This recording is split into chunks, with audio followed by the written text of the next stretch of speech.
Hello, it's live after 5. See that I've changed the name. Yeah, well done. Got it. You've got to, me and Mike, taking you through for a bit, and then I'll be subbed for the big Pedro. He's just chilling over there with his coffee, reminiscing about some insights he's had from Ned. He's making Ned's job look easy, isn't He is making Ned's job look easy. But fair play. Fair play. Greg Wallace, it is.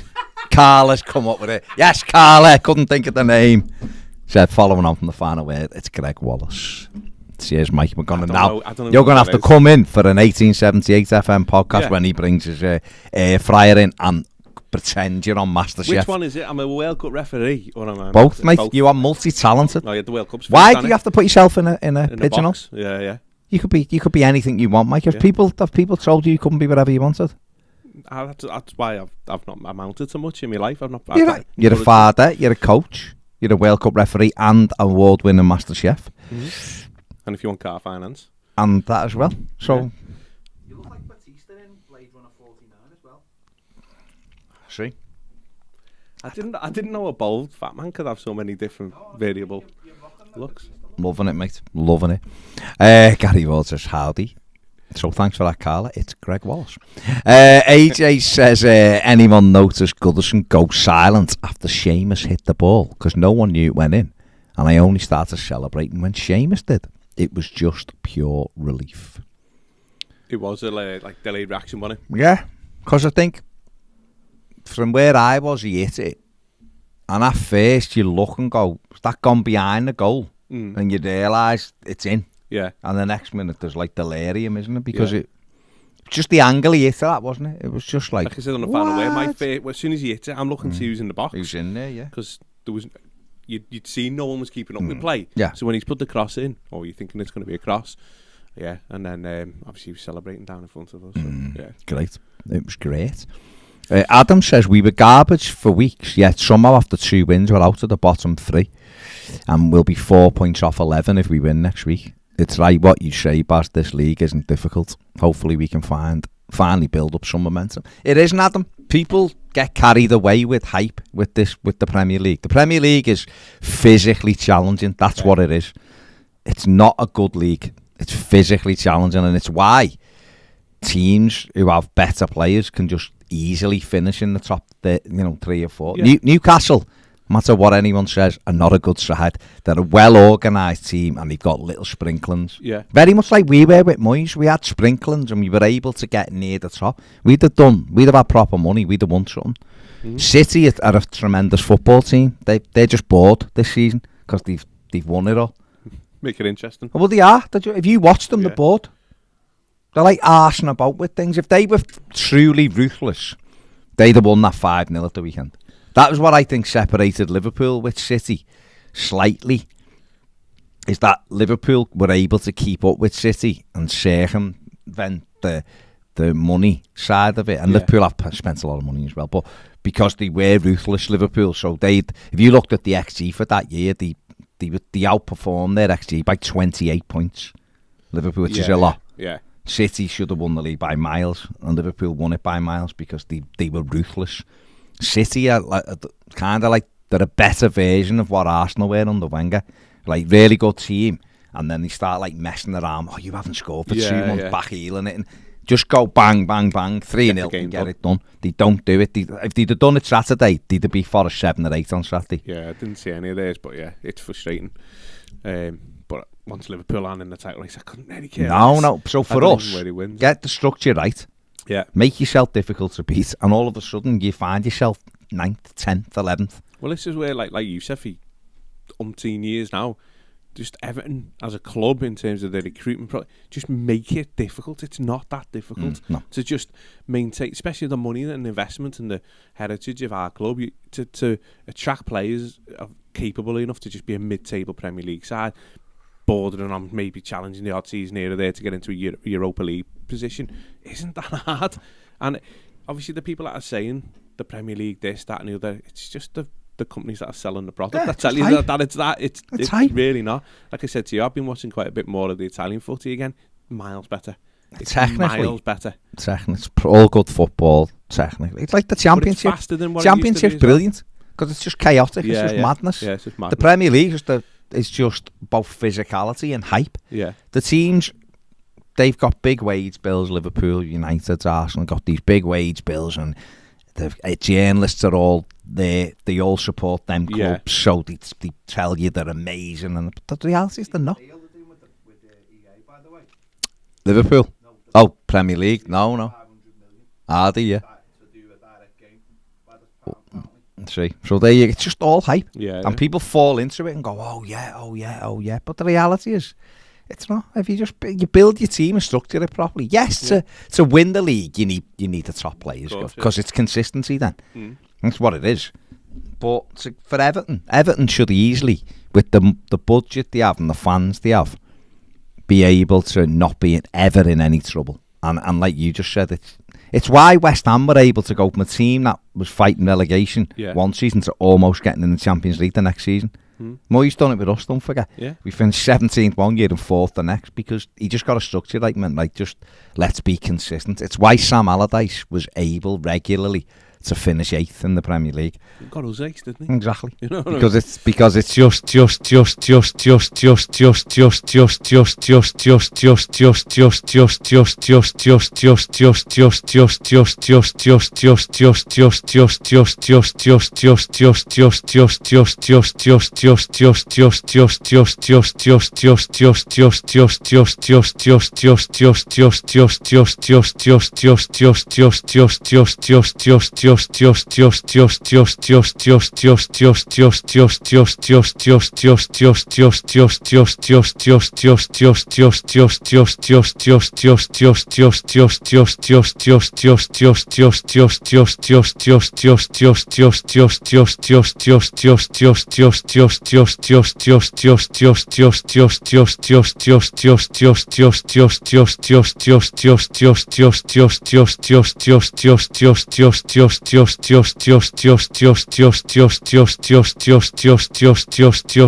moving on to Man U. Hello, darkness, man.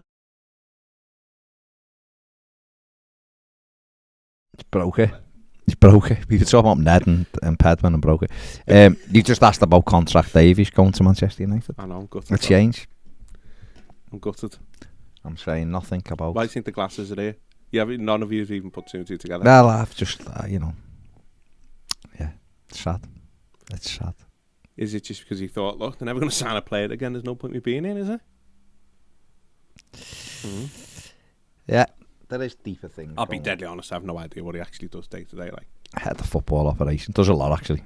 Yeah, I does a didn't hell of mean a that lot. facetiously, as in... I'm saying he does a hell of a lot, and it's one of them things that You're getting hamstrung with stuff. It'll be noticed when he goes, but that's up to the club. If the club don't do what they say they're going to do, then people will start going elsewhere. Unfortunately, we want a few to walk out the door, but it's the wrong people walking out. Well, it's the people who are getting frustrated because just they're good at what they do. The other hanger-ons are staying, aren't they? Yeah, that's the problem. But yeah, as we were saying, the Premier League, get a good structure, get organised, and Everton should have no issue being in the upper echelons and certainly trying to qualify for like Europa Conference Leagues, Europa Leagues, because that's all West Ham did for a couple of years. It's what? It's like say it's what Newcastle are doing right now. You know, like they're in a cup final. And they're in, the fifth now, aren't they? But they're in the fight for the Champions League place by being organised and having a little sprinkling of quality and getting momentum from the supporters. All the stuff we could do. Yeah. Let's hopefully it happens. Just being like safe for a couple of years, and That's all we want. Let's have would be all right just to settle down. Then you can start all building. those years I've bemoaned. Oh, we're just mid-tier. Oh, it's boring. Seventh, we're eighth. God, so this was terrible. honestly. But in them positions though, we were right to bemoan it though, because we had finances. It's all the same thing. Yeah. It's proper recruitment would have took you into though. Would have took us in the Champions League places. It would have. It's took other teams. Would have took Everton. Mm-hmm. We recruited poorly, and we've recruited poorly, and we've recruited poorly, and that's why we've gone bang, bang, bang. Yeah. And you just drop down sections. That's why if you recruit properly, you can jump sections very, very quickly. Yeah. Look at Brighton, mate. Come on. Look where Brighton, Fulham are in the Championship last year. Won it. Have come up and they're in the race for Europe. Won at Brighton at the weekend. Yeah. They're in the race for Europe. Fulham. So don't tell me that this league is difficult, because it's not. Difficult to win it, of course it is. Yeah. Difficult to win a lot of stuff, but teams do it. But it's not difficult to finish battling for a European place. It's not. It really isn't. I agree. And it's all, and that, I guess, that's why in the end that frustration with Frank Lampard was there when he turned around. When I'd done the interview with him, he said, well, we knew we were going to be struggling because we were last year. I did kind of think, that's not really like an that shouldn't one year shouldn't follow the next year, because you've had the summer to correct stuff. That's your job. Like that was one of the moments for me. If you've got no money, if you've had no money whatsoever, just drop something else, mate. If you've had absolutely no money whatsoever, and you're losing players and you've got nothing, then you might turn around and go, it is difficult because we have, the quality of player we've got isn't great, and we've lost them, and we've got no money and we can't do that. But the quality of player we had was always better than what our league position was shown. And we did have money. It depends how we spent it. We did have some money. Yeah. We spent money on Neil Mount, and I've seen the thing the other day, he was 11.5 million, wasn't he? Not 15. So, but even so, that 11.5 million could have been spent elsewhere on something that actually fitted, that actually, getting your big 60-inch telly when your fucking heater's gone or something. Do you know what I mean? No, you're spend the money on something that you don't really need. You need something that's like. No, absolutely, and obviously even down to the with the McNeil signing, albeit he's coming to the team now, but that's because of a change of manager, and he fits that. He actually didn't fit what Lampard was doing either, so that was just ludicrous. And again, whether it was spread on payment terms or whatnot, but it's still obviously clubs that are willing to accept those type of deals, so there'll be other players out there for that. And look, like you said, bad recruitment gets you there, but also having a club so badly run gets you there as well, because it gets you in a position where you're having to sell players by certain dates to appease accounts and stuff like that, and it gets you into a situation where then your best players are going. You're then hamstrung in the transfer market of how you're trying to structure deals, this, that and the other. And lo and behold, we're here, and that's why everyone's frustration with the board so high is it's not even just the sort of on the pitch side in terms of looking at it and going, we're not performing well, but if we had the right manager or someone, tactically or this, that and the other, it's because of the steady decline in front of your eye. And I would say it was steady. I think you have had videos over the past few weeks where you said it was quick. But I don't think it's been quick. It's felt very painful. What? Like 6-7 years in football's a long time. Yeah, but the quickness, if you look at it, but in them 6 or 7 years, we finished 7th. We have, but it's all been. We finished 8th. We finished 8th. Yeah, but then we had Carlo. People, we had more points in Carlo's seasons than Silva 10th. Did and Allardyce did, but we finished 10th on goal difference. It's just dropping down. But 2 years ago, we were 3rd in the league. No, I'd say with James Rodriguez, with Sigurdsson, I know, but that's when we said it was quick. From that, we went from 3rd in the league with all of those players: Dominic Calvert-Lewin, Richarlison, James Rodriguez, Gylfi Sigurdsson, Luca Dean. We went from Moise Kean, from there to here, where people are going, can we stay up? Yeah. The biggest thing in all of this is for 2 years running, we sacked the manager in the middle of January. And we didn't we get into deadline day when we've had a new manager who's been in the job. Lampard was hours, literally hours when they named him. Dice was 72 hours or 48 hours before the transfer window. And we bring people in. 2 years on the run. 1 year, everything might go tits up and you go, we've had a nightmare here. We've cocked everything up. We're scrambling around. How can you do that mistake twice on the run? There should have been a. And this is the thing. It's every mistakes time and time again. The recruitment mistakes, the strikers. It's just. It's honestly. Sometimes you do feel like it's self-sabotage because it's that negligent that it feels impossible to be that bad. Yeah. Like, you know, and this is these words come out your mouth, but Gordon going to Newcastle, you know, if that was done in a timely fashion, you could have bolted on Chris Wood coming as part of that deal in a loan. But he's better than what you got, though, isn't he? You know, like. He's someone that would fit. The target, isn't he? Yeah, to hold the ball up, bring people into play. He'd also fit into the new manager's style of play. Obviously, he's worked with him before, and just silly things like that. Yeah, but if we would have got Gordon done earlier, we could have bought players who would have actually been fit for purpose. Or can we, though? I mean, I don't know what the financial situation is, but why? It all just seems a bit of a mystery. We did bid for players with money. We did. We might have bid for them, but we never paid the money out, did we? Yeah, I don't know. Well, we haven't because we didn't bring anyone in, did we? But we bid the money. Of, like, bidding them knowing you're not going to... I don't know. It all seems... We've seen it with Ken right over the years, the smoke and mirrors and everything, the games he plays. I think sometimes people do bring in conspiracy theory. There was bids for players. It's where the teams wanted but it's to how sell. they were structured as well, wasn't it, probably, those bids. Well, the early ones were, yeah. But I think once the Anthony Gordon money come in, but teams are going, well... Nice one, lad. So we've got a day to find a replacement for the fella you're bidding for. Now, go away. But how would you get, that's what I'm saying, how would you get into a position when you're doing that at that stage? Like, I don't get it. It's not, none of it makes sense. Well, what you do is... Make it make sense, Baz! Well, what you do, what you'd expect to happen, is your director of football, or whoever, would have said to Newcastle, you know the way you've been touching Anthony Gordon's leg for 3-4 months? You've got a week to buy him. If you haven't bought him by, like, and this should have been like the middle Saturday in January, or, you know, if you haven't bought him by that Southampton game, when that day by midnight, he doesn't move this window, end of. So you say to Anthony Gordon, agent, if you want this deal done, push it over the line. There's the deal. That's the deadline. After that, I don't care if Newcastle come back with 100 million. He ain't going. Yeah. He ain't going. And Everton didn't. Everton just allowed them to do what they want. They're Newcastle with cash rich. How? The cash rich.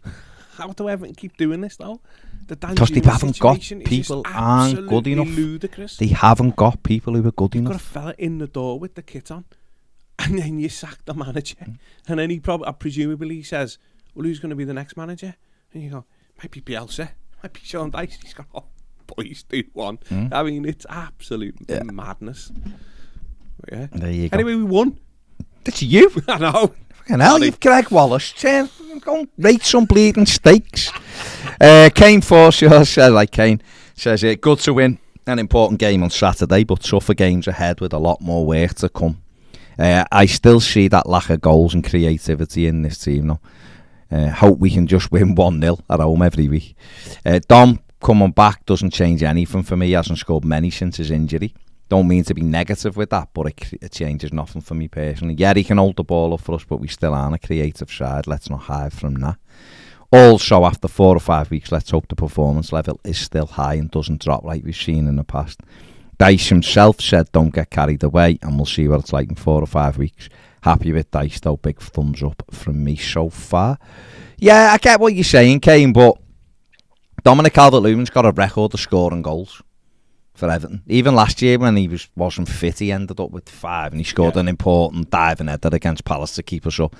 He's got that in his locker. The replacement, Neil Maupay's got 1 goal.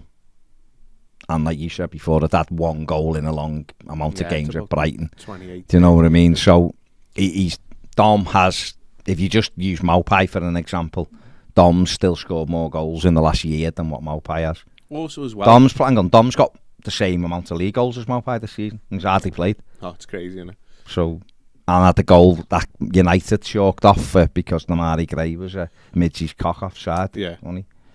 The thing with the Calvert-Lewin thing is obviously the structure of which Dyche sets the team up and creates chances in will better serve what he's good at.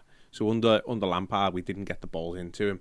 And again, I'm not saying we're creative, far from it, but the chances we do create now are more to what he would I would benefit from, and will benefit, and he even just from the corners as well. So like once he's in there with his height, you know, with better set play, deliveries and stuff. So I do think he would, if he could ever get himself to a point where he can have a sustained run of games, and the team had a sustained run of games of having him up front, he would score. He would score goals. I think so. It does make a difference, though, Kane. I know what you're saying. Even in just being there, though, because people have to worry about him. Arsenal proved it. As soon as Mathew come on, it was it was unbelievable. So I think he will make a difference. You're right, though. We aren't creative. We know that. We talked about that today. We're not. Yeah. Because we aren't creative. Therefore, you need a focal point that you can just lash the ball to. Yeah, definitely. He's very Dominic Calvert-Lewin. People. I'm not saying this is you, Kane, by the way, but I see people slagging him and all. He's really good. He's a really good Premier League striker. He's not amazing. Of course he isn't. But for where Everton are, he's about the best as we're going to get right now. I think everyone's just frustrated with his injuries. Of course. And he will be, won't he? Yeah. And then it starts then everyone looking into everything else. But realistically, I think most fans, you'd like to think, a fully fit Dom in a consistent run of form it'll make a difference. Level Premier League striker. It'll make a difference, absolutely. Steve says, "Hi lads, hope you're well. Perfect weekend, really. Win for Everton, and at 12 minutes past midnight last night, my daughter gave birth to my second granddaughter. Congratulations, Steve. Brilliant. In fact, that's now 3 weekends in a row that haven't been ruined by Everton, even though that's partly because we played on Monday last week. Long may it continue. Isn't it 4? Absolutely. Isn't it 4? Yeah, because didn't we have? Cup, we had no game, did we? No FA Cup. No FA Cup. Arsenal. Beat Arsenal. No, was Monday, and then it's 4 weekends. Beautiful. It's like the World Cup again. Let's keep it going. Oh, World Cup. Julian says, "Hi lads, do you think this team can pick up points away from home?" Go on, mate. I think it's going to struggle to still pick up points in it right now. Do I think he'll develop them to a structure that'll be able to pick the odd points here and there on the road? Yes, but I don't think it'll be many. I'll be honest, I don't think it'll be many. Do you know what the big concern to me, I think he said off camera, was Cody's interview when he said, after the Anfield derby, saying he was nervous, or the team was nervous. Really, because that was a real free hit of a game. I'd never been any nerves there. I thought they should have revelled in it. The pressure and everything was all on Liverpool. There was no pressure from our fans. It was just encouragement. We went into it pretty buoyed. So that sort of shows you a bit of the mentality. So, Dice did say something about that. He did hint, I'm learning about this at this club, the way they think or something. So yeah, like I say, I don't think his Burnley side necessarily picked up loads of points away from home either, did they? I don't think they were the greatest away from home. He made Turf Moor a tough place to go to, and first and foremost, that's how you stay in the Premier League, isn't it? But I don't think we'll give up games quite as easily as we have done under Lampard. But I think it'll take a bit of time. You're looking confused there, Baz. Sorry, I'm just reading this. Richard said, "Good afternoon, dudes. Is Ned still fretting about doing jury service?" Yeah. I got called up a few years ago. It was an interesting case, a street robbery. The most interesting part was me having a nice chat with a fella outside the court at lunchtime. When we returned to the court, I felt a tap on my shoulder and was told that I had to go into the dock to be questioned by the judge. Turned out I was chatting with one of the aggrieved in the case and had to be judged whether I could continue on the jury. Just a good job I was already wearing my brown trousers that day. Don't speak to anyone. You're supposed to speak to anyone, are you? Oh, Ned'll definitely. Ned'll be in prison. Yeah, he'll be in prison. He's done. He'll somehow get the most anyone gets that week. I think he'll get 30 years. Yeah, I think you're right. Steve says, all right, lads, good to see Greg in the studio. Didn't realise he was a Blue. Just wanted both your thoughts in regards to the march in the last 2 games. I actually took George to it on Saturday and turned round and he was talking to Ped. Think it's important the younger generation are now standing up to the club. Yeah, look, obviously it's all positive. I think those marches are a necessity. They've got to continue. I think we've got to look to the future of the club. We've just spoke about the decline, whether it be rapid, but realistically the decline started 27, 28 years ago. So, we've got to make a change at some point. It's our club. It's us that are going every week. It's us that are putting up with the pain. It's us that are putting up with the ridicule. And, Steve with his lad with George, I know exactly the same with Owen, honestly, and it sounds really feeble, say it every time, but it really isn't good for 10, 12-year-old lads who are Evertonians. It's not a nice time for them. So, yeah, I think though they've got to continue getting the younger generation involved in it and understanding that they have a power to the club and they are the club. It can only be a benefit moving forward, and hopefully they just pick up momentum each home game and get bigger and bigger, and get the message across out to the media and everything to, and most importantly across to the board, and hopefully we see some changes, and at least they ain't come to any of the games yet, and we don't want to see them anytime soon. So for me, they're only a positive, and I do actually feel like it takes in a little bit of a, almost takes the frustration that you might take into the ground away, because you've done it before. It's been done, yeah. So I think, look, credit to everyone who's been involved in the effort and time that they put into these things, because people can moan and groan, but people who are working and they're putting in the free time and the effort because they love the club the same as you do, and anyone that's part of that, to me, hats off, and hopefully long may they continue. Richard says, aside from Everton winning at the weekend, the other highlight was watching that smug bellend in goal for Villa get his eye right. The cocky little Russell Kane lookalike knobhead. Fair play, Richard. Fair play. Why is he?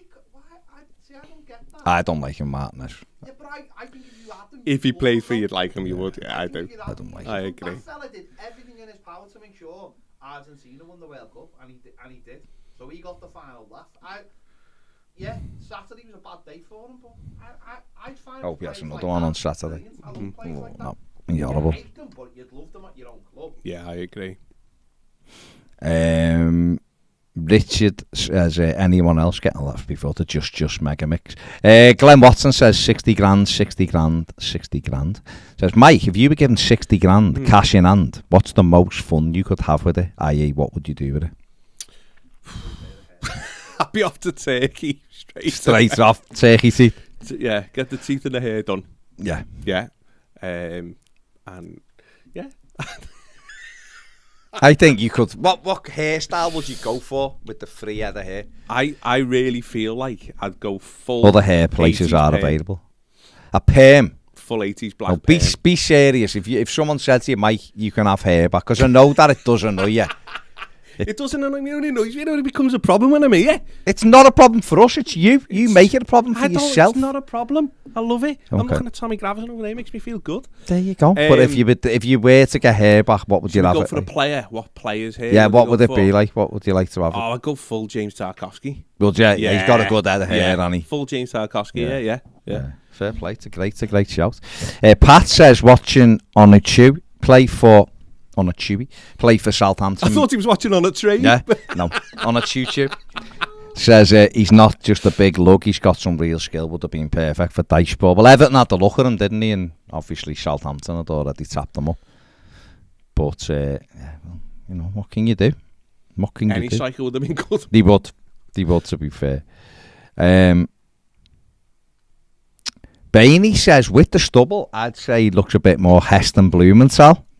Just needs thicker rimmed glasses. I had thicker rimmed glasses. I've just got new ones. That's why I'm sporting them today. Full Heston. No, not having it. No, I'm not happy, to be honest. Are you not happy? No. No. Why? I don't know. I'm just getting bullied. This is him. Get his hair. That would be good. Don't make you feel good. Bit of Stefan Dennis there. Circa 1989 or whatever it was. Bit of Stefan. Heston Blumenthal. Are you the good cook? No. Ruben did a bit on it. Yeah, I'm good at ordering Uber Eats. Okay. That's about it. That's fair play. The physique. Fair play. The fella from Uber Eats has got a key to our house now. He just drops the food in. I mean, hey, you've got to pay for it somehow. Times are hard. Brad says, on the back of saying that Dom is a really good Premier League striker, before we were talking about him as a saleable asset because we had no money. Does his new injury record now mean likely we can't sell him? And keeping him, there's hope he gets over this 2-year injury blip and becomes a Premier League striker. Yeah, but how are you looking at it? Are you looking at him and going, it's basically never rely on him ever again and he'll never get back to what he was? Or are you looking at him and going, the the time's gone. We're not going to sell him now because it's the injuries have ruined that, but he can still be a good striker for Everton. How do you assess? Probably both, isn't it? So he's 26 you've next got to month. Look at him, haven't you, and go, you cannot rely on him. I mean, it's evident, isn't it? But we're into the second season now, aren't we? Into it where you can't. So you definitely can't rely on him. It's been that long. It's not to say you won't be able to in the future. We have no idea. But right now, you would have to. You can't rely on him. But you'd also say, how much of a saleable asset is he? You know, arguably the only type of club that would buy him would be like an Everton, who would take a gamble on someone with an injury record like that. You know, if you were trying to extort like a relatively good transfer fee for some other record like this over 18 months now, you know, it'd be hard to get a good transfer fee. So for what you're likely to get, you know, you stick with them probably, but to stick with them, you have to bring in another striker. And you would think it'd just be a prerequisite in the summer that we would, but God knows with this club anymore. But yeah, I'd sort of bit on the fence. It's a bit of both. If you could demand a decent transfer fee for him, I'd move on. I'm bored of is he fit? Is he, you know, what cars he driving? What matches he sleeping? I don't care. I just want him to play football.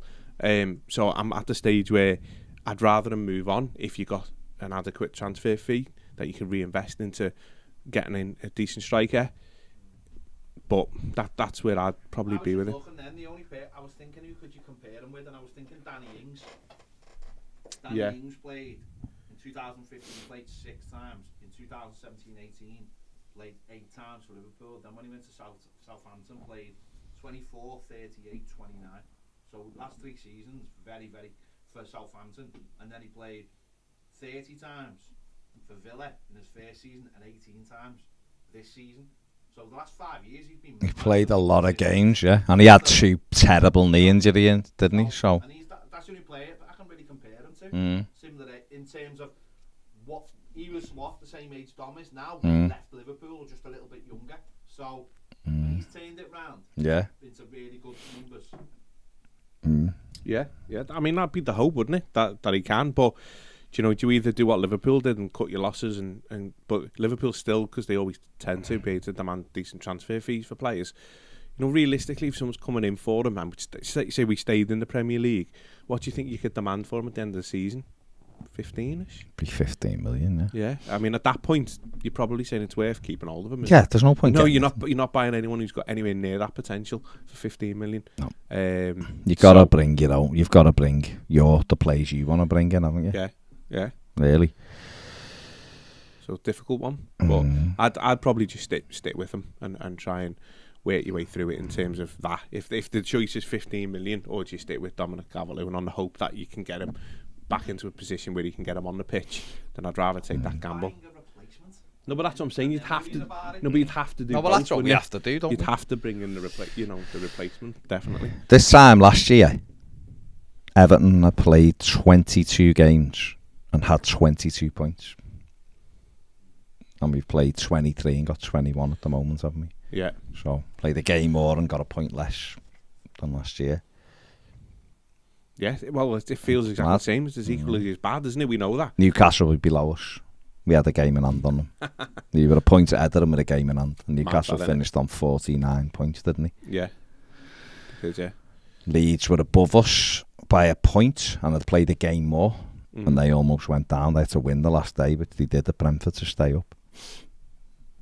Yeah, look, it's got the exact same type of feel. What I would say is that I've banged on about, I do feel like you've now got a manager that's fit for the role that's required. Someone that'll just grind out points and pick up points with a bang average set of footballers. There's enough points there, isn't there, to play for, you know, home and away. There is. I think since he's coming in those 3 games, you've seen every variety of what will probably happen for the remainder of the season. You've picked up a good result against a team that you wouldn't expect. You've turned up and not put in any level of performance against a team that you were hoping you would. And then you've ground out a result against an equally poor football side. So you've seen the full spectrum in those 3 games. I don't see much of that changing over the course of the rest of the season. I would imagine that's just going to be the general trend, but hopefully if you're picking up 3 or 4 points every 3 games, then it'll be comfortably enough to get you over the line, won't it? Or you think so? Well, you'd hope so. I mean, that's the key now, isn't it? The key is, can we do it? The key as well will be, can we go and grind out some results away from home? Because quite clearly, at Goodison with the crowd, the way it is, and the environment we create there, we can get points. We've proven it. We just took 6 out of 6 since Sean Dyche has come in. 2 very different games, like you said. You know, a game against the league leaders who hadn't lost since early September. We beat them. Full of goals at the time. And a game against a relegation rival. And we've won both of them without conceding, and comfortably won both. You know, if you can be 1-0 and comfortable. Everton were 1-0 and comfortable in both games, weren't they? Saturday, clearly more so than the Arsenal game, but even against Arsenal, we were very comfortable. No, it was, so that has got to... So you have to go, right, the home form will look after itself. If we keep doing our bit, they will respond. The manager will have them set up, and he doesn't allow them to walk. He's shouting and screaming. Great.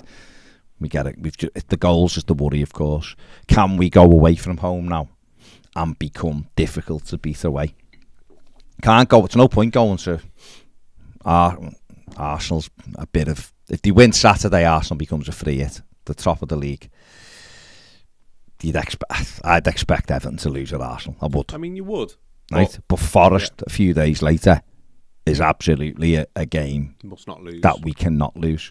So we have to go there, and it'll be massively important. Then can Dyche set us up in a way that we can at least take a point from that game? He knows all about them. He lives in Nottingham. He's watched them a lot. He'll know everything there is to know about them. Can we go there? He couldn't name the whole squad. No, couldn't shite. They're fuming because they can't register Steve Cook. They're bleating about it because the Premier League have said no. Yeah, because he was registered to go on loan and fell through, didn't they? And they're saying, let us register him for off. 72 players. 849 players, Cooper. And open your eyes. Yeah, there's a couple of things that you want to see that obviously we haven't seen with this team yet under Dyche is, how do they react in a home game to going behind? Because like you said, the lack of goals is going to be... Let's hope we don't have to react to that. Well, hopefully we don't, but realistically at some stage that's going to happen. And then B, we want to see, what can we do on the road in terms of grinding out results. Let's just... I don't really want to, because I hate the fact that we're doing this. Is the reason why we don't perform all day. But let's take the Anfield derby out the equation in terms of the mad, chaotic fixture that it is. And I do want to see some level of performance at the Arsenal game, win, lose or draw. Away at Arsenal, we've already demonstrated that we can shut them down at home. The onus was on them to attack us, even though we were the home side. It'll be exactly the same away. I don't really see why there should be any reason why we can't perform in that environment. Brentford has just gone and got a point there, haven't they? Yeah, these... Because also as well, like sometimes you look through the fixtures, don't you, and you go, it's going to be... Let's have it right. You'd have absolutely put your house on Man City beating Forest. Not necessarily Chelsea beating Southampton with the form Chelsea are in, but in terms of... But you still would have thought they'd have beat them. Yeah, so... There's points to be had in places now in this league where you wouldn't normally have. It feels like a league that was... a few years ago, like when United used to win it, and the league winner would lose 6 or 7 games. There's a lot more points flowing around the whole of the table. Whereas the last few years, the top 2 have cut off and just taken everyone's points off them, and no one's got any when they've played them. So there's a lot more points there to be won than previous years when you look at the fixtures and you're scared about them as you previously have been. So. There's a couple of question marks the team's got to answer under Dyche, and we'll see, won't we? No, you're right, and that's... Can we go and do it? Because we will need to take a couple of points away from home, there's no question about it. Yeah. So, we'll have to see. Where am I here? Tazul says, hi lads, random question. What ringtone do you have? Anything Everton related? Is it sad that I have Z cards? Everyone looks at me funny when my phone goes off in a public place. I don't have a ringtone. My phone's on silent permanently. Sounding like it's hit. Our phones were on every time we got a notification. Yeah, it'd be annoying. I don't know. I think mine's would probably be whatever the ringtone was for the phone. So, yeah. That's mine's always on silent. I was just mine's on silent, mate. So no, it doesn't make you that is mine. There you go. Some notes as well. You and Mike aren't sad because you've got... But it is always on silence. Because you've got that is what it is. Z cars as your thing. Why wouldn't you have it? Yeah. No, not a problem, mate. Andy McGregor, the Piv, is in the comments. Says, is Dom the modern Dunk? Maybe not the same level of hero, but we're forever waiting for Dunk to get fit. Well, at the moment, it feels like that, doesn't it? It'll be better when Dom's back, but I think you'd say, Andy, wouldn't you, if you can get him back, he does make a difference to this Everton side, doesn't he? And there's no... Whatever version that is, he makes a difference because we're that poor up front. It'd be lovely to get to a stage where Dom is fully fit and can't get in the side. Yeah, he's got to fight to get in. Got to fight to get in. Whether Everton could do that, I don't know, but that's what we're looking at. Right now, he's not fully fit. And that's why we're going to get... If Maupay had done any kind of job, and I know you were dead against Maupay, but...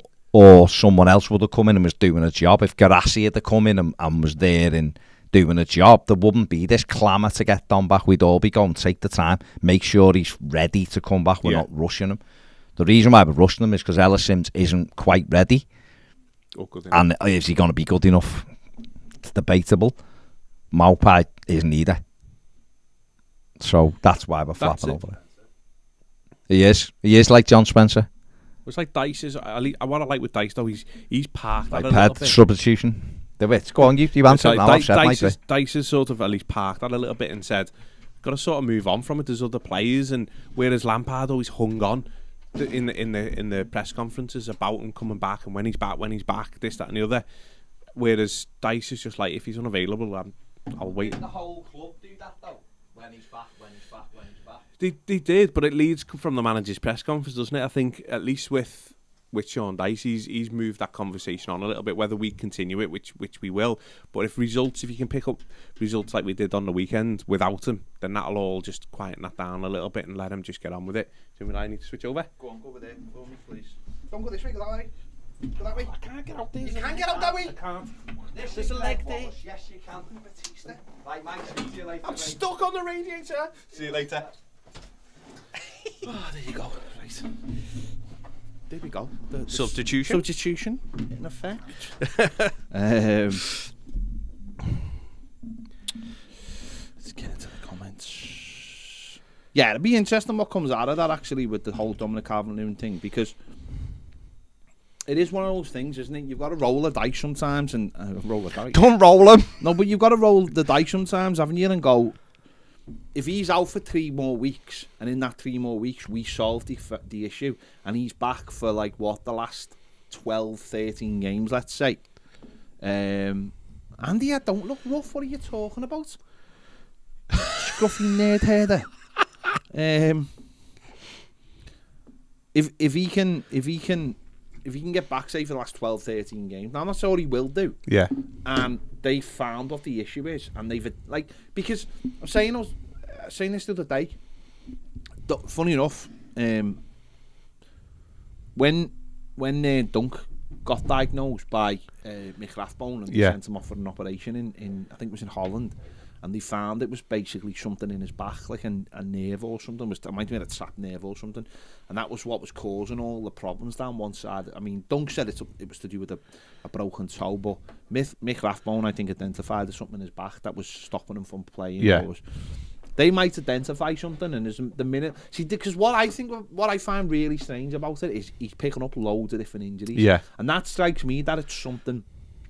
There's something there. There's something you can solve. Yeah. If it was one injury, it'd be dead easy to almost solve. But because it's loads of different easy injuries... to diagnose, it might not be easy to solve, might it? Yeah, and I think... I look at it and think to myself, I wonder if it is this or is that or whatever. And if they can get to the bottom of that, if they can eliminate different things, for all we know, right? And it sounds that... It's funny because I seen did you see the Ray Parlour clip the other day from TalkSport? Just on social media, it was on Twitter, and he was talking about how he had his wisdom teeth taken out when he was at Arsenal, right? And that solved all his injury problems. And Alan Brazil, the big fat-headed buffoon that he is, was sitting there shaking his head. And I can't bear Alan Brazil because I just think what he basically does is, and I hate the way they do this on all kinds of TV now, is they go, well, you're having your say, and that's one end of the thing, and I'm having my say. like it's an equal say, and it's like, well, it's not, because you're saying the moon's made out of cheese, and I'm saying it's out of rock, and it's like, yeah, but you've got to give the cheese guys a right to an equal opinion, and it was just like that. It was like Ray Parlour's like, no, Wenger took us to France, or he got the dentist to take my wisdom teeth out, and it solved all my problems, and it solved other people's problems, and he's like shaking his head, and he's like, no, this is a real you can't say no, that's what happened. Thing. David Moyes took the whole Everton squad to France, I think, in the summer of his first full pre-season, and loads of them had the teeth taken out. Wayne confirmed it while he was here. Rooney confirmed it. So what's the knock on to that? The knock on is your mouth is a fucking cesspool, right? Yeah. So if you're having like the mouth is like your gateway, and I don't know if you've ever I had my teeth taken out when I was like 15, 16, and that allowed the wisdom teeth to come through naturally. Yeah. And so I'd never had any problems, but I know seeing me missus have the problems she's had. Wisdom teeth can or loads of your teeth can affect your whole body. It's like, it allows, if you've got holes in your mouth, you'll get all kinds of really bad illnesses because you're basically letting bacteria directly into you. Yeah. So Moyes had put this done. And it's stuff like that where people go, don't be silly. And it's like, no, it's a real thing. There's things out there that you'd go, oh, can't believe that you got that sorted. Yeah. Once you got that sorted, and it could be loads of, you know what? Not for this, but like if you cut your toenails like the wrong way and stuff, it allows. It makes you, there's all kinds of stuff with your feet that if you can get solved that can sort you out. There's all kinds. If they can get to the bottom of why it is, for all we know, he might be sleeping funny and he might think it's normal, but it's like they might get to the bottom of it and go, no, that. Well, that's what it feels like Dice is doing, isn't it? He's stripping it back to go to try and understand what his lifestyle's like, what's going on, and almost rebuild him and involve him in it. Man. Yeah, involve him in it to sort of so we can create that confidence. Do you think much of it's in his head? I think there's an element in his head. And yeah, there would be, and this is another thing, right? This is another thing that is. I don't know why, right? I think because this is right. My missus keeps on not having a go at anyone as such, but she'll say something about men's mental health, right? About not having a go, but the way you see all this stuff about men should talk to each other, right? And I just keep saying to her, men will never talk to each other, right? And I know all these things are brilliant, and I know it's right, and I know it's all this thing, and I know there's different ways how to do it, by the way, which can get sort of men to talk to each other, whether it be these walks or stuff. And I know the likes of Kane's being on these walks and stuff, and that can help people just have a chat, and the chat can lead on to maybe talking about your mental health. But I don't. You can argue with me. Yeah. People can tell me in the comments. No way are you sitting down right there and you're gonna go, Ped, I'm gonna tell you about my mental health problems, and I'm not doing the same. Yeah, right. Yeah. And I keep saying this to her, like this thing about men need to talk. They do, but they won't. And there has to. And sometimes football is brilliant because actually that does get that thing of you'll have a conversation with something about footy, and then someone might go, oh, you know what? I went to the match today and I wasn't feeling great. Well, how come you weren't feeling great? Oh, you know, I just didn't feel. This didn't feel great before I was going to match, and that might lead the other person to go, why? What's going on? You mean sick? No. That might help, but men will never sit down and have conversations where the first thing they do is go, oh, my mental health is we just won't. Yeah, we just won't, and I think that's where someone like Dom might be struggling, where it's he might be like, no, because I don't know why it is, but more and more people, whether we like it or not, are getting. There's more and more stress because we're all consumed by everything. That's everything exactly is consuming. The walls feel like they're closing in on times. There's nowhere to escape. Yeah. You know, I don't suffer massively, but I have done. And there are little times that can set. I mean, without going poor, the amount of times I see my name on Twitter, by the way, just scrolling through, and someone having a go at me, and most of the time I just laugh it off. But now and again, it does just stay with me, and I just think, oh, could I have handled that better? Could I have said something better? You know, do I do that all the time? Is this what loads of people think of me? Yeah. And then oftentimes I'll just go, it doesn't matter. But sometimes it just sticks with you, doesn't it? And if Dominic Calvert-Lewin is carrying that weight, literally on the stream, and people will know on the stream after the match, I had to basically stop and go, can you stop with these comments, please? Because people were having a go at him. Yeah, I remember. And I said, these are borderline homophobic. Yeah. And because one's done it, another one thought he could do it, another one, and I said, can you stop this now? Yeah.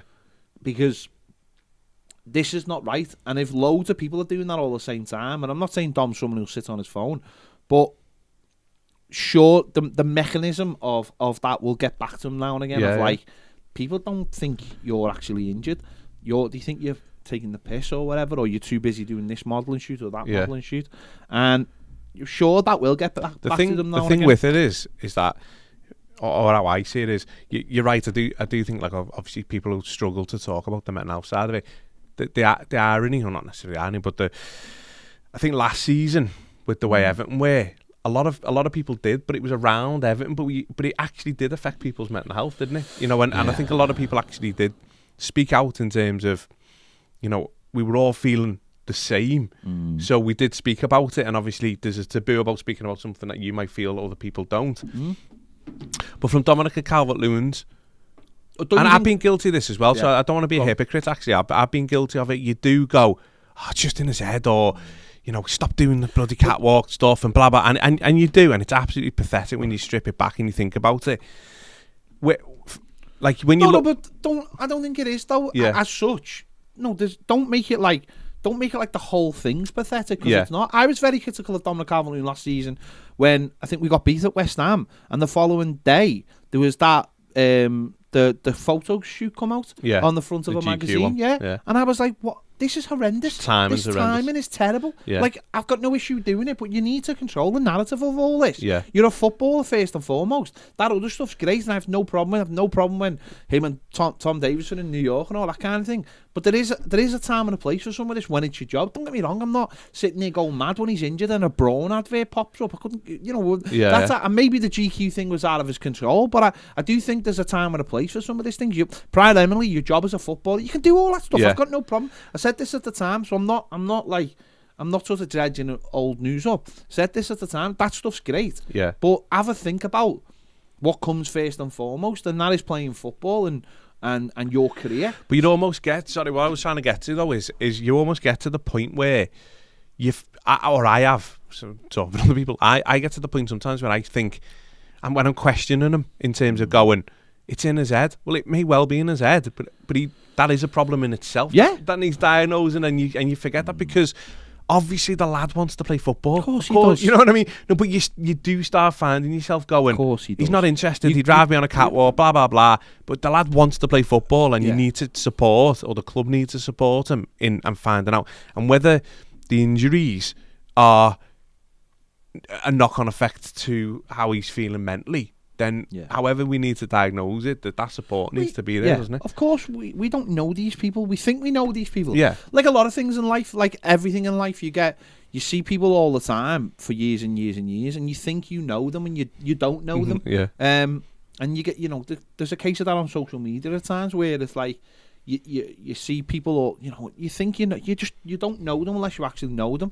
And the idea that we know what goes through Dominic Calvert's head, the same way we might think we know what goes through a Seamus Coleman's head or whatever, or anyone, is nonsense. Players, like any human being, can put a front on, or how they play the sport is completely different to how they are in real life. You know, Seamus Coleman as one, you know, you question him, and you're almost like, why? You should be retiring yourself. And it's like, no, this lad who wants to run through big walls for Everton. If he's asked to do the job, he'll do the job. Outside that, he's probably sitting there going, I can't wait till this other lad comes in, because I can't do this all the time. And we know that for a fact. That's sort of come out, that we know that, because that's the kind of guy he is. I don't think we should ever second guess someone, unless, I suppose, the alternative is when they're supposed to be playing a game, we see them doing something else, or we can, you know, we know that. Listen, if Dominic Calvert-Lewin, if there was pictures of him falling out of nightclubs, you know, at 6 o'clock in the morning, why he's supposed to be injured, then you'd go, you're a knobhead. You're not looking after yourself the best way. You know, I remember when Moise Keane, they're slightly different, but when Moise Keane, when they were in lockdown and he got caught, people having a party at his house, and it's like, what, you know, it's dead easy to go, you're a professional footballer, and there's a pandemic going on, and you're doing this, you're a knobhead, and you just like take a step back and you go, 21-year-old lad living his life, In a country on his own. In a country on his own, not quite understanding what's going on. Adam Ola-Luckman, miserable. Look at the state of him, Doesn't look like he wants to be here. Lad, living in a hotel, doesn't get on. Maybe he hasn't got the same likes and dislikes as other people. Yeah. Hasn't made those relationships, hasn't bonded with people, goes back to the hotel, sitting in a miserable, 90% of the time, goes to training, can't give his best. We've heard this before, you do forget the human, don't you? You do stories years ago about John Gregory, who seemed like just a terrible human being. When he came on camera, he seemed all sounding funny and would make jokes, but queried publicly Stan Collymore mental health, and actually said, how can he have mental health problems when he's earning that much money? Said things about Angel when he signed, and Angel, when it came out, the story came out that Angel was basically living in a hotel, and his wife was had terrible problems while she was pregnant. Yeah, and she didn't have anybody, and they were relying on player liaison officers. And this lad's wife he's a different country, doesn't speak the language. She's having a terrible pregnancy. And you forget about all that kind of, you just forget all that stuff at times because we're so in our own world. When it comes to this stuff, you forget. And by the, listen, I've clearly said terrible things about terrible players. Yeah, we all have, haven't we? But you say these things and you do forget they are humans. And don't get me wrong, I think there's a line. Other people will say, "Oh, you've crossed that line." I always feel like I don't think I have, but then you can't always see it the same way, can you? This is but there's one thing criticising their football inability, isn't it? And then there's another side criticising their actual character and their intentions, isn't it? This is a battle. This is this is when they call. I would imagine when they're saying there's a culture war going on. There's loads of this, isn't there, going on in the world? I've literally just been on Twitter then, so have talked to someone about this. There's a discussion going on at the moment because they're changing certain words within Roald Dahl's books. And it's like, this is terrible, how dare you? The man's work is being changed. And it's like, yeah, but there are words that when we were growing up, that if they put in, that were from the past, that if they put in the book, that might have been changed in the books and we mightn't have noticed. Do you know what I mean? If a kid goes to school and he's reading a book and he's got no idea, why shouldn't those books be shared to the next generation? They're still relevant. They're still making films. There's a Willy Wonka film coming out. Yeah. There's a Matilda film just being come out, hasn't there? How dare people stop these kids reading these books or seeing these films? And all they've done is change a couple of words that are more relevant to the world we live in now. The same. I mean, listen. There's the Dan Busters film. Yeah. The dog in it had a certain name. Yes. Yeah. And do you know what I mean? In that time, that dog's name was appropriate for the time. And late now, if a kid sat down and watched it, and that dog was called that child would turn around to the parents and go, "That's a bad word. Why is that dog called a bad word?" And I'm sure if you were sitting there and you're reading a book to your child and you don't want the embarrassment of something being that you've told your child is wrong and it suddenly comes up in this fun book, and it's stuff like that where we are at the moment in a this big culture war, and this dickheads out there will go, "Oh, this woke this and woke that." It's not woke, is it? Basically saying we don't accept this thing anymore, where in the 70s all Asian people it's with a book of all the books of all progress. If Sam Smith wants to identify as a cardboard box, let him. I couldn't care less. Yeah, it doesn't affect you. I couldn't care less. That's his life. If he wants to be identified as a cardboard box, then let him. Why does it affect you? I always find the biggest people in life, as I'm going off the tangent, you can tell the bigger when they get so angry about something that has nothing to do with them. No, that's what I never understand. Yeah, and sometimes this is. I don't know whether you can proportion that to Dominic Calvert-Lewin because it always will have something. People that Sam Smith does, and you start who get so angry though, genuine anger. What has he got to do? Why are you angry? If he wants to go to an awards dressed as a balloon animal, then let him go as a balloon. Who cares? And also, let's have it right. A lot of it'll be media stuff. Everyone's talking about him, aren't he? He disappeared off the radar. He's come back. Everyone knows who he is again. Half of this stuff. And don't get me wrong, the Dominic Calvert Dominic Calvert-Lewin stuff does come back to us in a way because it's our football club and we want him to play. But I believe personally that the kid wants to play and he wants to do. The West Ham game. The West Ham game. The Arsenal. The Arsenal. Yeah, I thought he was brilliant, and I think it shows the difference when he plays. Oh, absolutely. And we playing to his strengths. So, Absolutely. But it's and hopefully I do think a bit of it will be in his head. But if we can get.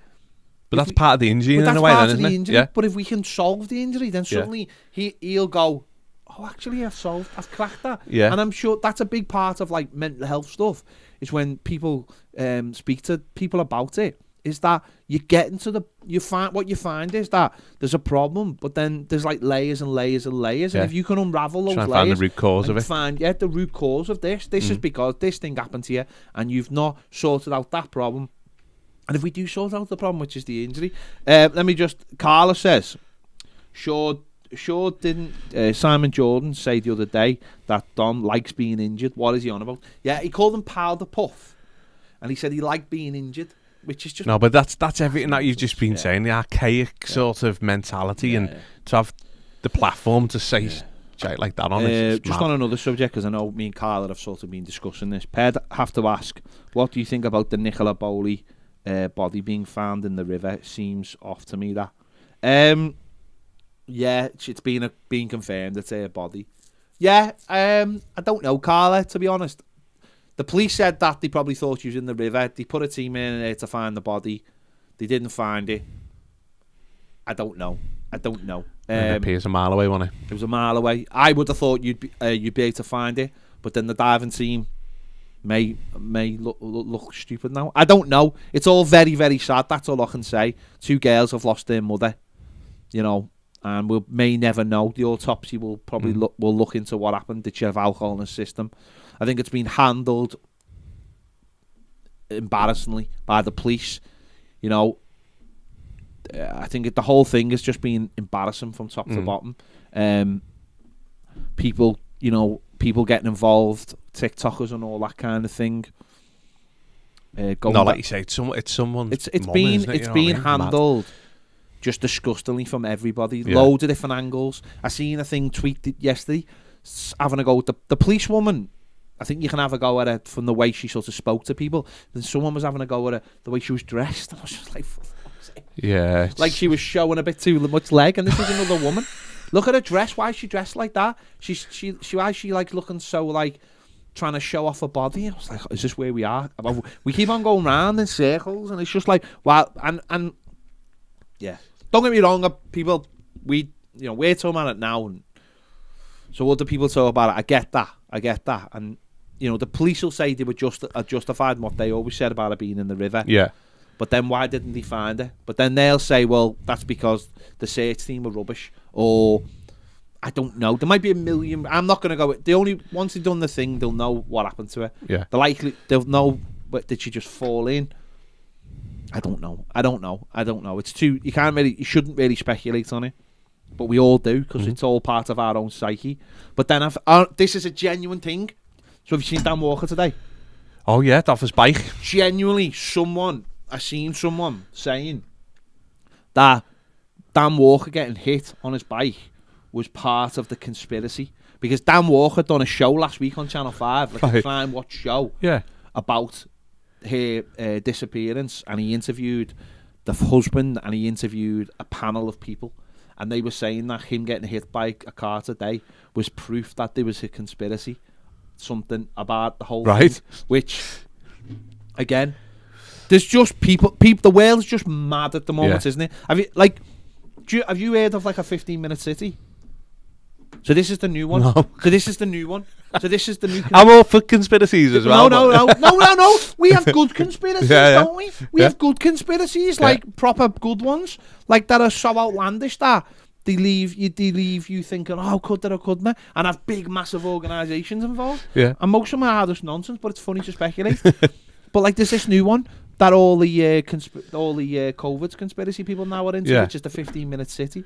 Which is something to do with the government are making it so that communities are eradicated, so that by everything being basically having like these 15-minute cities, which means that we don't have communities anymore.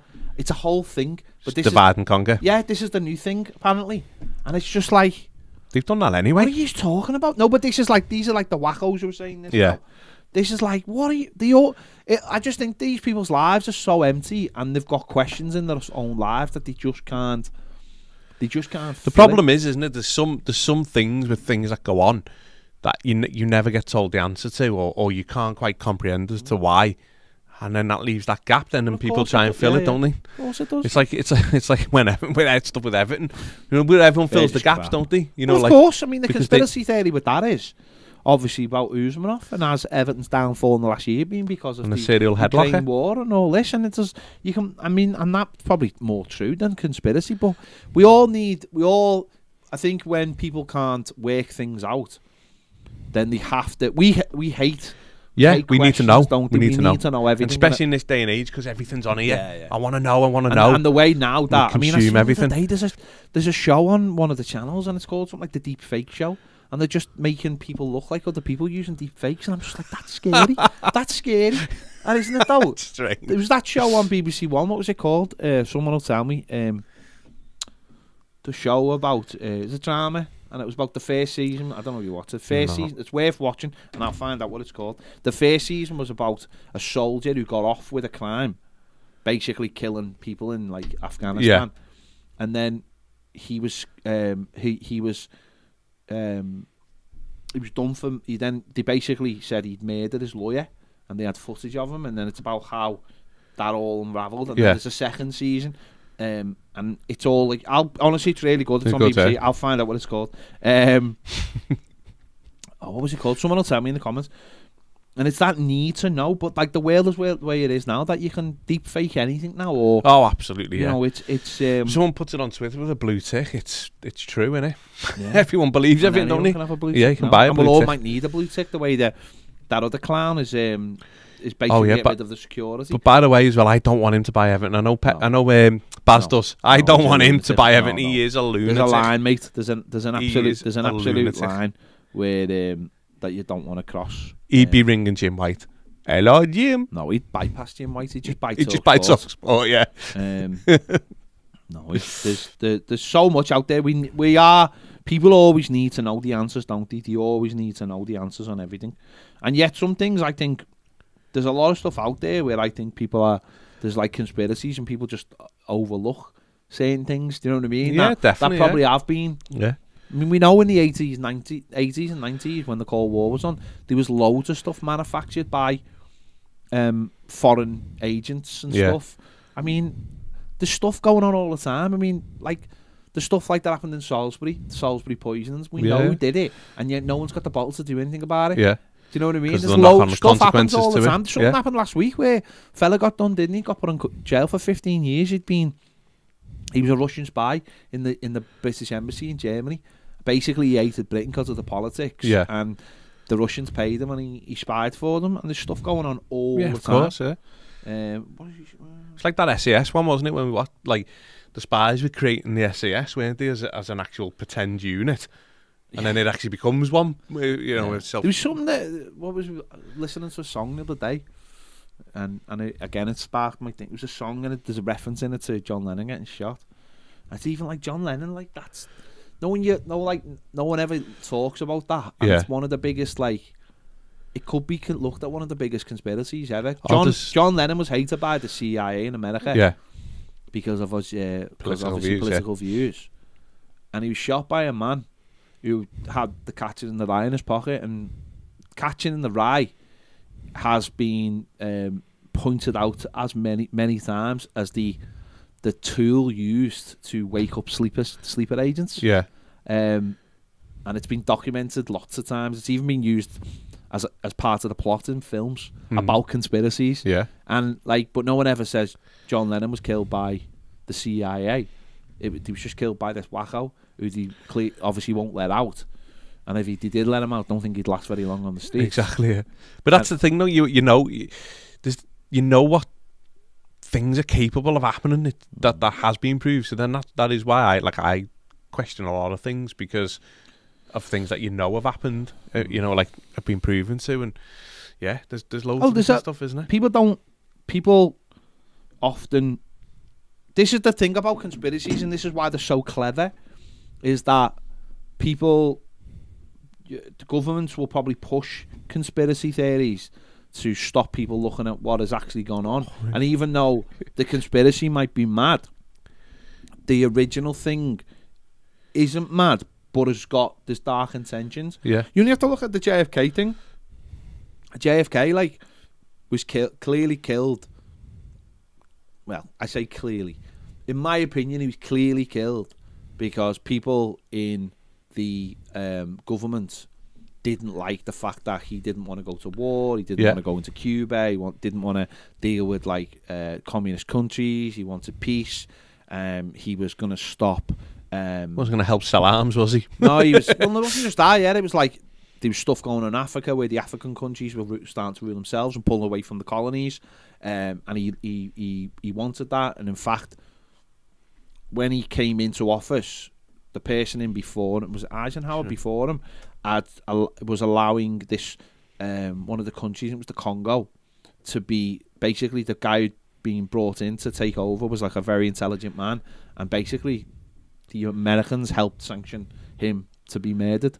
And when JFK basically came in, he said, "Oh no, we're going to look after those countries. Those people have got a right to govern themselves, like we were." Basically, the French and the British made sure that he was murdered very quickly. Yeah. So that JFK couldn't stop the wheels that were already in motion, and JFK was killed, basically, in my opinion, because he wanted to make the world a better place. But then you get the lone gunman, but who's to say that the lone gunman didn't kill him? But the lone gunman knew exactly why he was killing him. Yeah. And all these, so they bring in all these other conspiracy theories, fill the void to help it. It's like Area 51. Area 51 is a test place for American spy planes. So what a great way to throw people off the scent by saying there's aliens there. Yeah. It's brilliant, do you know what I mean? Yeah. So people talk about all these, conspiracy this, conspiracy that, and it's like, no, what they're doing there is they're testing stealth bombers and all these other things that they don't want you to know about. So they make you run around until you give all these cockamamie stories. And then or there might be a conspiracy, but we'll sell you this other conspiracy. Like 9/11. Yeah. It was a conspiracy, but it was done for this reason. Now, if it was a conspiracy, it's probably done for this other reason. Which is, keep it off track, isn't it? Which is like they'll go, it was to start a war for this reason, but it might have been to start a war, but it's not for that reason. It's for this other reason. That do you know what I mean? It's like the world. It's like the Jeffrey Epstein thing. Yeah. There's no way in this world he wasn't taken out in that prison because he knew too much, didn't he? You know what I mean? And it's just. And all there's so much. But it's like I always sort of say as well with the way Netflix has gone and all these other different channels and documentaries. They basically put this information in front of you and don't even lie to you anymore. So back in the day, you used to have to lie. Now they tell you the truth, but you dumb down to it. You just go. It's at the point where when the Conservatives do anything, it's just it's what they do. It's what they do. It's like there should be the things they've got up to over the last 10 years, but the last 5 years is absolute outrage. Well, look at the fact this lunatic that they got in now. The deputy chairman, this fella who used to break down the pits and all this nonsense.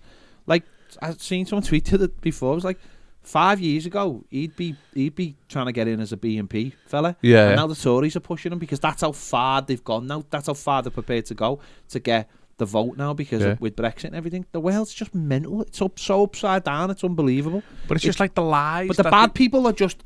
No one... Yeah, like you were saying before, the bad people used to hide in the shadows. And what they've realised in the last 10 years is the bad people have just gone, we don't need to stand in the shadows anymore. We're accountable to no one. We can just come out and go...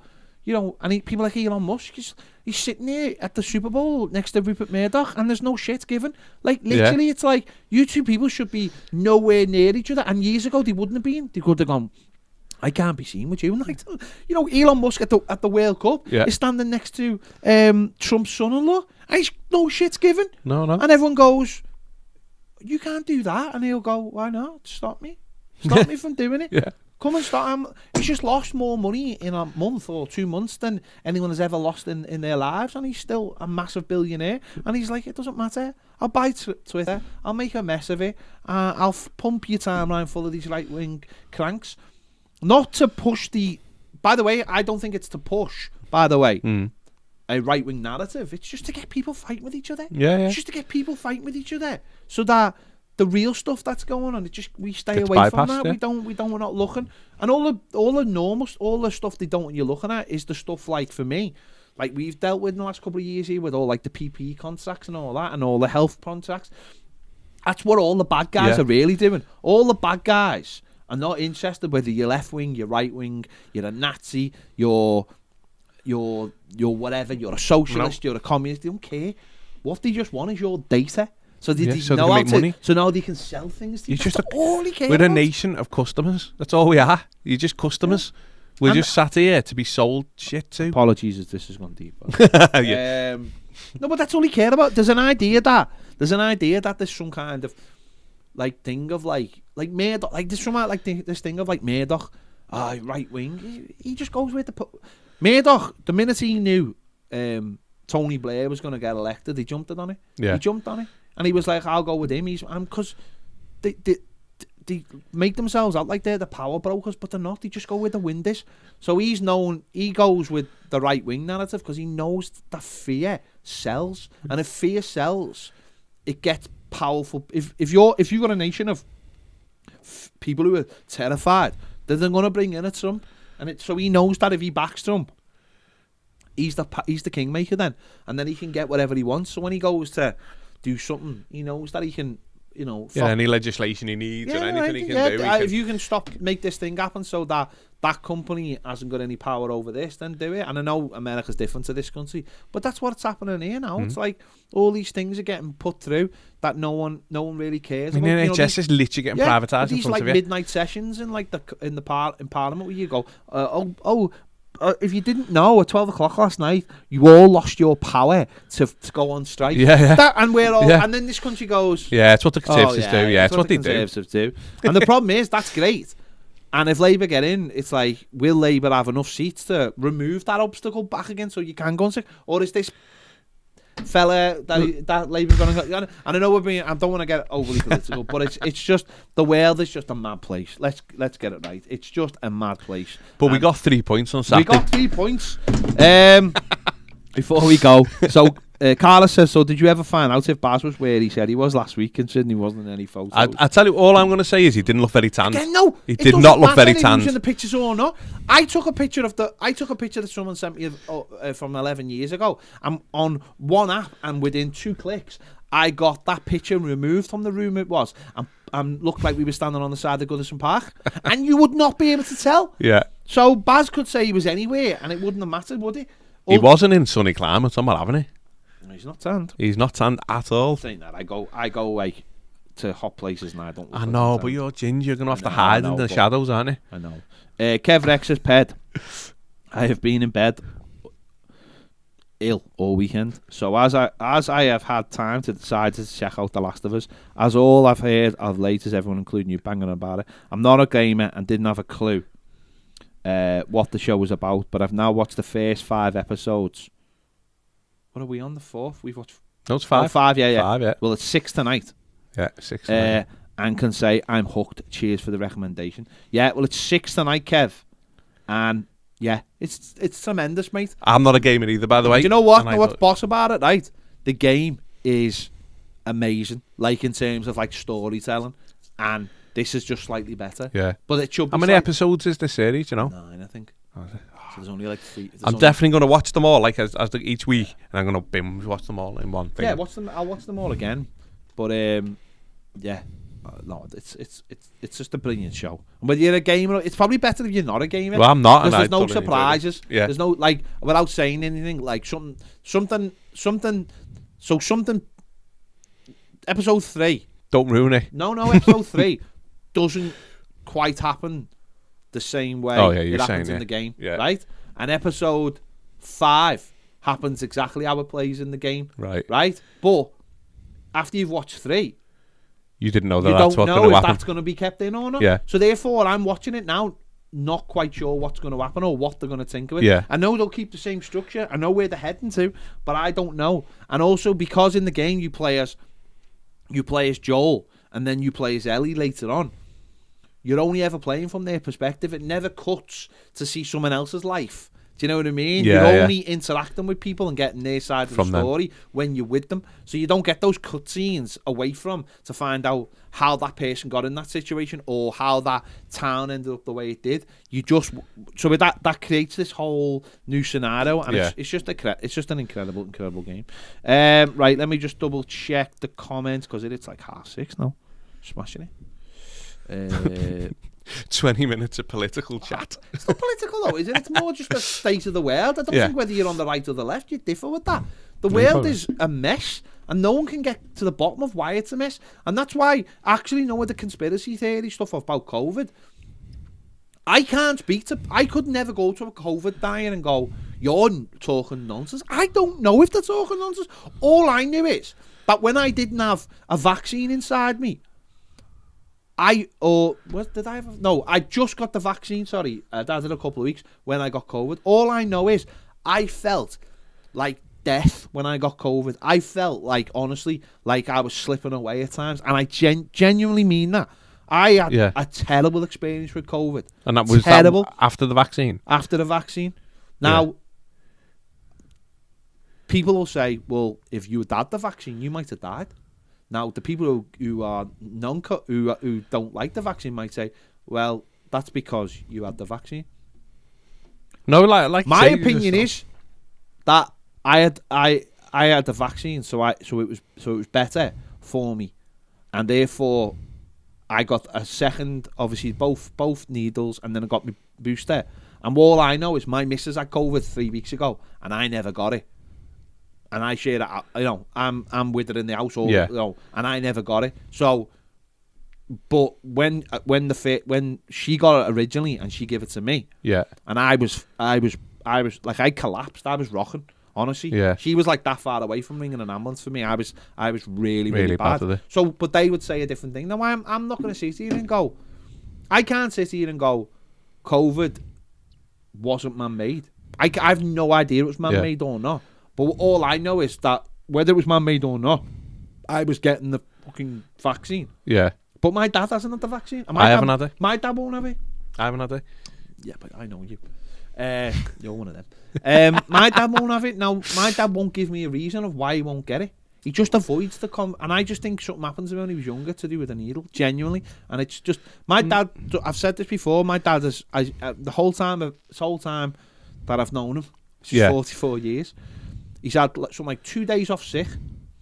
Now he's had COVID. My dad, he got COVID. And I've had it as well. He was fine. He was better than I was. Yeah. And he was 68, 69 when he got it. And he was better than I. And he didn't want to stay off work, but he had to because he had COVID. Yeah. So he's had something like 2 absences of sickness in 44 years. My dad, and one of them was COVID, which he had to stay off for. Yeah. He's never been to the dentist. I've never seen him. I think he went to a doctor's once because he had a bad back. He's never been in hospital. Just cracks He's on. 70 years of age and he still works full time. Yeah. And he just cracks on with everything. And Everyone's different. He won't tell me why. He avoids the thing. Yeah. But he's like me in his opinions. Mm. But he won't have. So he's like, it's not a conspiracy. It's not a conspiracy thing because he's not a conspiracy person. The reason why I haven't had it, if you're bothered, but Go on, mate. is since you get to a certain age, I want things to make sense, and if something doesn't make sense to me, or I can't quite comprehend it all, fair enough. Then I just don't see it. And also, that's why I had that tinfoil. See, my missus works for the NHS, and she explains all this to me dead easy. And I watched her battle through COVID and all the things she had to deal with. Well, my mum was in hospital at the time so my mum was in hospital for a completely different thing and was in a really, really bad way when COVID just hit. So we were going into the hospital every day as the nurses and doctors and nurses were getting trained for it all and stuff. And honestly, the terrified looks on the faces and the conversations they had and everything and whatnot. No. But as things filtered out, I just couldn't comprehend as to. I don't know. There was too many question marks for me personally, and I've had COVID once. I wasn't great. It felt like having the flu. But felt like having the flu and Ebola at the same time. Yeah. But with it, obviously, everyone's had like different things of it. It's so my auntie that I didn't really know too well, but my dad's sister, she died of it. Yeah. So it's I wouldn't for 1 minute say it doesn't exist. Yeah. Of course it does. I think it's just ultimately with everything, it comes down to what your understanding of it is, isn't it? And that's all it comes down to, and what you're comfortable with. Like, I was quite comfortable with getting the for the reason, and that's because and that's what you want, and that's why it needs to be freedom of choice. Yeah, with things. More to do with just the fact of like, I've been, we've been injected with stuff for years, and I was just like, well, it's just another thing, isn't it? And no, I know what that's it, but it's like obviously most of the stuff that you'd had was when you're a kid and you don't really get a choice. And you don't get a choice, and so that's where something in your hand, don't and then a kid. For me, when you get a choice, you just want to, like I say, I just wanted to make my own decision based on it, but. No, obviously people. I know half of Twitter had it just so they could go to the match.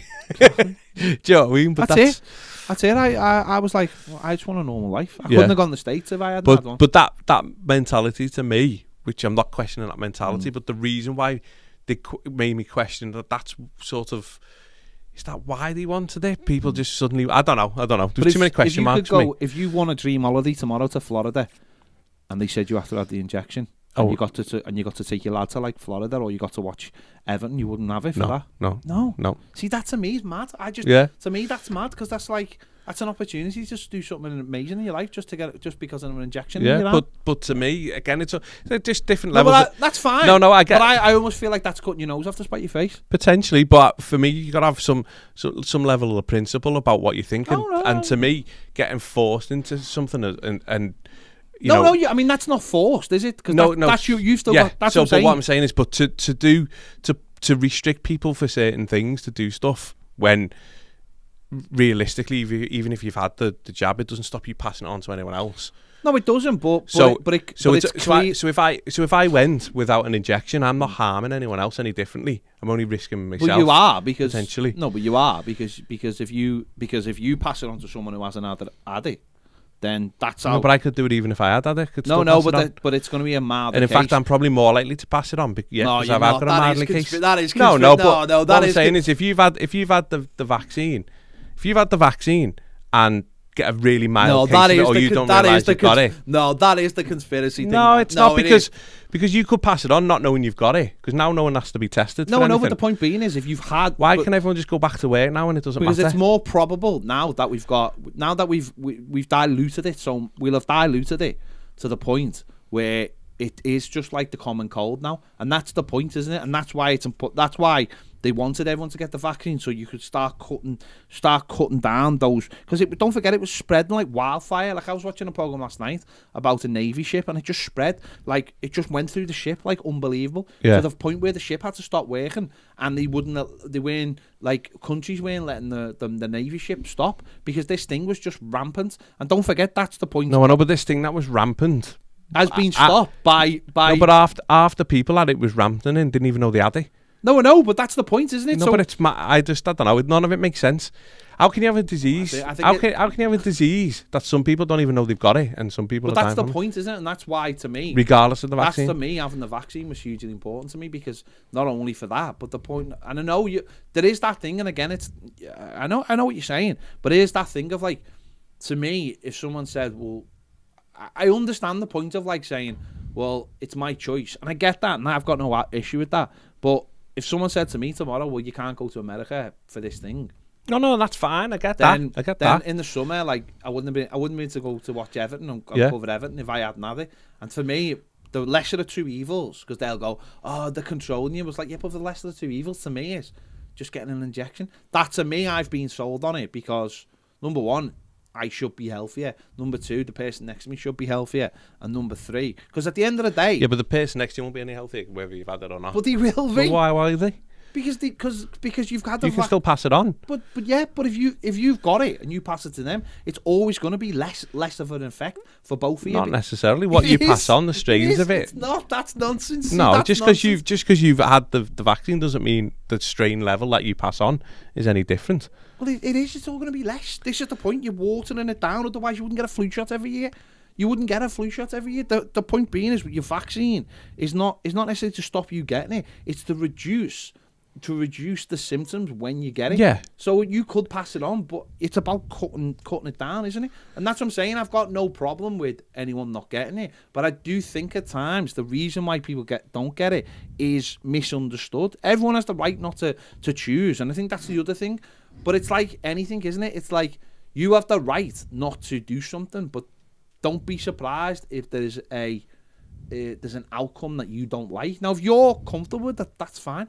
That is absolutely fine. It's just that a lot of people feel like there's this like new world order because America doesn't want people to come in. Well, the levels in America were absolutely rife and they were killing people and they couldn't go with it. And the way they dealt with it was, we're going to have to stop people coming in who could potentially have it. Well, we can't stop everybody coming in. So what did we do? We stopped the people who haven't had it. And that might be where we are right now. It's not always going to be like that.